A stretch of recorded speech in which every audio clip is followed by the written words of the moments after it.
આજે ઉપર વિડીયો જોયો, આ હવે શું કહેવાનું, આવે શું કહેવું. જો આવી જ રીતે તમારે ગણપતિનું વિસર્જન કરવું હોય તો શું કરવા લાવો છો? પણ કોણે કીધું લાવવાનું?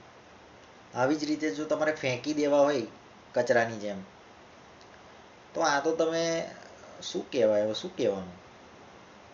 આ તો તમે ગણપતિનું અપમાન કરો છો અને તમારા ધર્મનું પણ અપમાન કરો છો.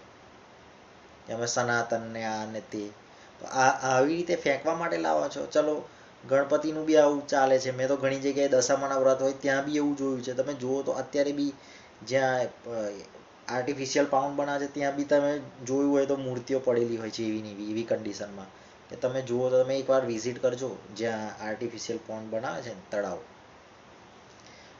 તો શું કરવા બેઠા છે બધા?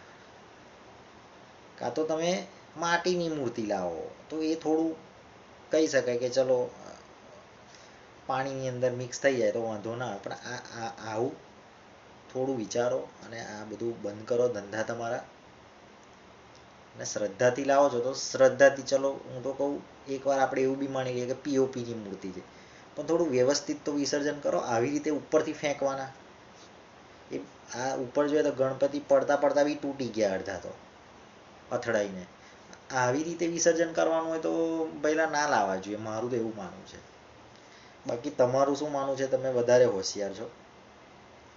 પણ આ બધું વસ્તુ ના થવું જોઈએ, ખરેખર તો ના થવું જોઈએ. પણ હવે આને સ્ટોપ કરાય એવું કોણ કરી શકે? ગવર્મેન્ટ કંઈક કરી શકે, પણ એ બી હવે આસ્થાનો વિષય હોય એટલે એમને બી થોડું રિસ્ટ્રિક્શન હોય.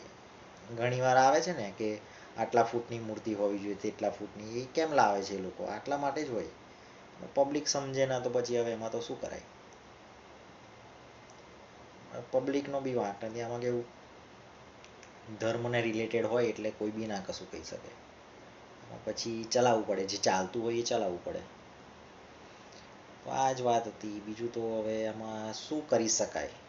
સપોઝ તમને કંઈ લાગતું હોય તો તમે કોમેન્ટ કરી શકો છો. મળીશું આપણે નેક્સ્ટ વિડીયોની અંદર.